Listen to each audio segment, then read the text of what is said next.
Susan B. Anthony was born near Adams, Massachusetts on February 15, 1820 in the house that her father built. She was the second of 8 children of Daniel and Lucy Anthony, who were Quakers. Susan's father was a strong man who believed his 4 daughters should have equal opportunities as his sons. Susan's parents supported their daughter's early drive for independence. The Quaker belief that all humans were equal under God served her well in her purpose in life, since the laws of the 19th century did not allow any rights for women. Her father had a farm and a cotton mill and was an activist for the temperance and abolition movements, and he was supported the cause for women's rights. Susan followed in her dad's footsteps, beginning her activism in the temperance and abolition movements. However, she fine-tuned her soul's purpose as a formative leader in the women's suffrage movement.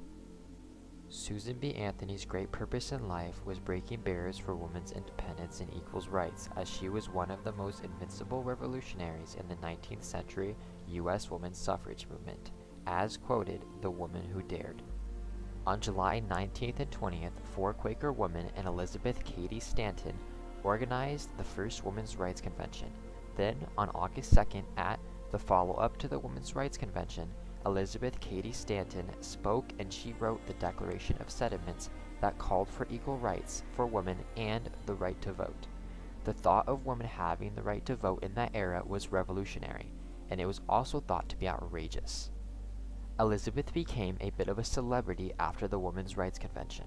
The Declaration of Sentiments was modeled after the Declaration of Independence. In May of 1851, the fateful meeting of Susan B. Anthony and Elizabeth Cady Stanton happened. They became kindred spirits and recognized special strengths in one another. They became powerful revolutionaries together and spent over 50 years in collaboration and die-hard and loving support of each other in their fight for the women's suffrage movement. In 1852, Susan attended her first Women's Rights Convention, and in 1853, she began lobbying the New York legislature for women's rights. Susan possessed qualities of tenacity, of eagerness to take action and willingness to do the arduous logistical work, like renting halls, raising funds, running petition campaigns, and speaking wherever she could draw a crowd. She never gave up and was an amazing strategist. These are all qualities of Susan's independent nature. Most women of her era were intimidated and afraid to do such tasks. Susan B. Anthony was a woman who dared. Elizabeth's strengths were an article writer and orator, and she would write speeches for Susan to deliver. Some bulletins on speeches by Susan and Elizabeth and other activists demonstrate their strong beliefs.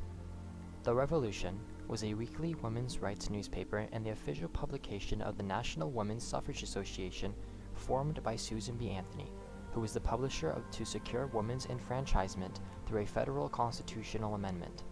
The Revolution was published between January 8, 1868 and February 1872.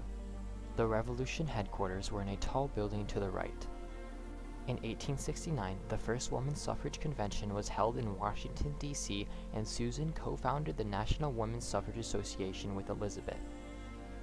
In 1870, Susan co-founded the National Women's Suffrage Association along with Elizabeth. In 1872, Susan was arrested in New York for voting in the 1872 presidential election. Testing the new departure strategy, numerous women attempted to vote in 1872, most notably Susan B. Anthony and the New York and Virginia Minor in Missouri. This brought national attention to the grassroots campaign, which started 4 years earlier, when 200 women descended on the polls of Vineland, New Jersey, and countless others elsewhere. As intended, Susan was arrested as the woman who dared. In 1873, Susan B. Anthony stood trial. The judge ordered the jury to find her guilty. She was fined $100 and then was asked if she had anything to say, all of which was recorded and later published.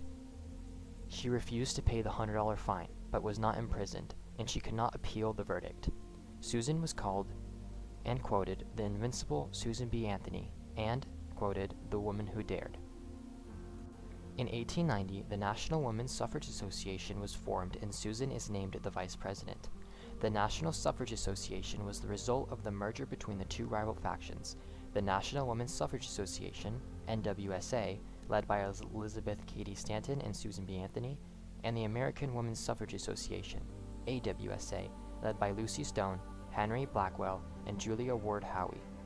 They had different philosophies to their strategies. The National Women's Suffrage Association worked on issues including divorce rights and equal pay. The American Women's Suffrage did not. Of course, both worked on women's right to vote. On Monday, January 18, 1892, there was a hearing of the Women's Suffrage Association before the Committee on the Judiciary.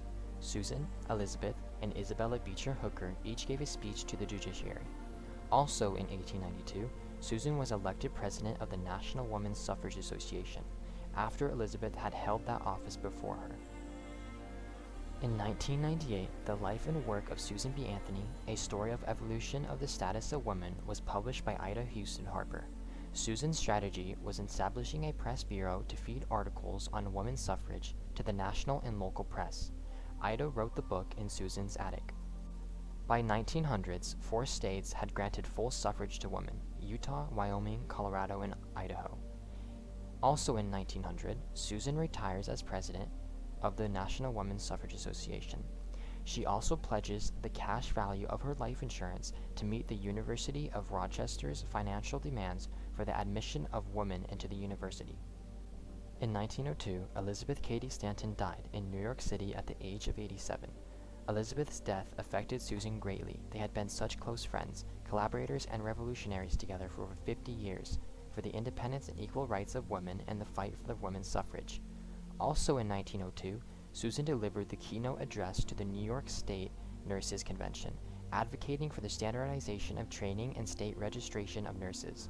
The Nurses Practice Act is passed in 1903. In 1905, Susan met with President Theodore Roosevelt in Washington, D.C. about submitting a suffrage amendment to Congress. It was first called the Susan B. Anthony Amendment. In 1906, Susan attended suffrage hearings in Washington, D.C. She gave her Failure is Impossible speech at her 86th birthday celebration on February 15th.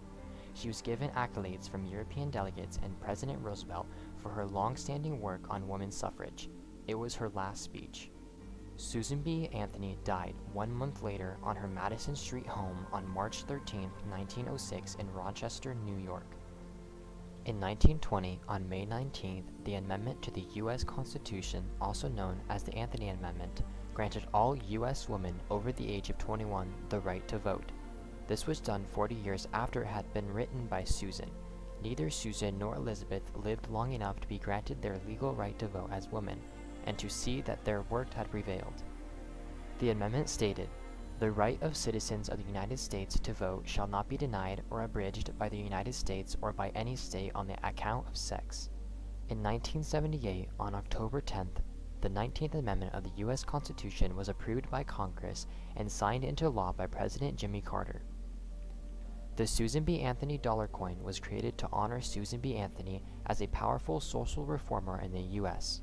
President Jimmy Carter stated, "I am particularly pleased that the new dollar coin will, for the first time in history, bear the image of a great American woman. The life of Susan B. Anthony exemplifies the ideals for which the country stands." The Anthony dollar will symbolize for all American women the achievement of their unalienable right to vote. It will be a constant reminder of the continuing struggle for the equality of all Americans. Susan B. Anthony was not a typical woman of the 19th century. She was bold, strategic, tenacious, and never gave up on her purpose. Susan B. Anthony was extremely independent, and she spent most of her life, along with her friend Elizabeth Cady Stanton, fighting for women's equal rights and the right to vote. She proved that with hard work and determination to never give up on her purpose of fighting for the rights for women, failure is impossible when women stand together, as she declared in her speech on her 86th birthday. The Invincible Susan B. Anthony will be remembered with gratitude, especially by female citizens of the United States. She will be forever known in U.S. history and the world as America's powerful social reforming feminist, and as the woman who dared to break down barriers for women's suffrage.